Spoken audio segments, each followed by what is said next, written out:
कुत्ते को पहली बार एक हड्डी मिली।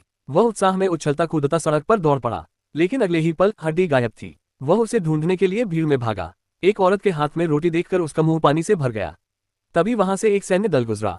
उसकी दयनीय हालत देखकर नए सैनिक रॉबर्ट ने अपनी जेब से एक बिस्किट निकाला और उसे फेंक दिया। उसी बिस्किट की वजह से कुत्ते ने सोच लिया कि अगर वह रॉबर्ट के साथ रहेगा तो भोजन की कमी नहीं होगी। वह रॉबर्ट की खुशबू का पीछा करते करते प्रशिक्षण मैदान तक पहुंच गया। चालाक कुत्ते ने जमीन में एक छेद खोदा और उस दरार से अंदर घुस गया। महक के सहारे वह बैरक की रसोई तक जा पहुंचा।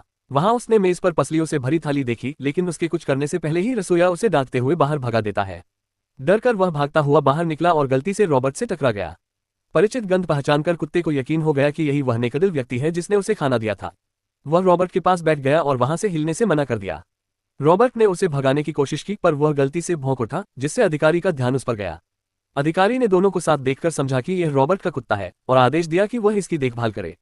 जब अधिकारी प्रशिक्षण करवा रहा था, कुत्ते ने एकदम परफेक्ट सैन्य मुद्रा बना ली। उसकी तत्परता देखकर अधिकारी बहुत प्रभावित हुआ। कई दिनों की भटकन के बाद कुत्ते को आखिरकार एक घर मिल गया। रॉबर्ट के साथ उसने सैनिक जीवन शुरू किया। उसकी समझदारी और शांत स्वभाव से सभी उसका दोस्त बन गए। धीरे धीरे वह सबकी दिनचर्या का हिस्सा बन गया। रॉबर्ट ने उसे नाम दिया स्टबी, लेकिन जल्द ही युद्ध छिड़ गया।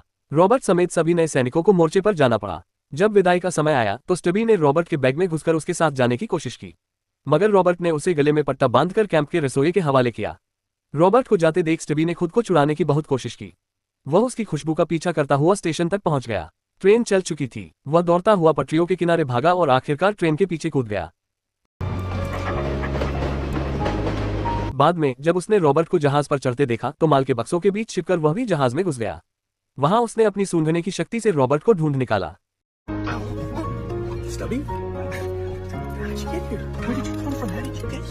कमांडर से छिपाने के लिए रॉबर्ट ने उसे अपने बैग में रखा।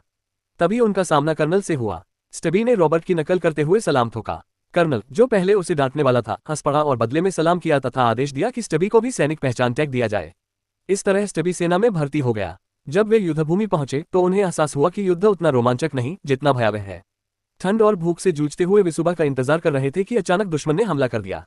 धुआं छटने पर स्टबी ने कुछ महसूस किया। वह भागा और मिट्टी खोदने लगा। वहां एक घायल सैनिक दबा था। उसकी भौंक सुनकर बाकी सैनिक भी आ पहुंचे। यही स्टबी के वीर कारनामों की शुरुआत थी। एक दिन जब वह रॉबर्ट के साथ गश्त पर था, तब उसने दुश्मन को जहरीली गैस के गोले तैयार करते हुए देखा। लौटकर सभी को चेतावनी देना जरूरी था, मगर दुश्मनों ने उन्हें देख लिया। उसी क्षण स्टबी ने खतरा भांपते हुए रॉबर्ट को जमीन पर गिरा दिया। गोलियों की आवाज से घोड़ा बिदक गया। रॉबर्ट ने स्टबी को गैस मास्क दिया और उसे इशारा किया। स्टबी समझ गया और पूरी ताकत से दौड़ता हुआ मोर्चे पर पहुंचा।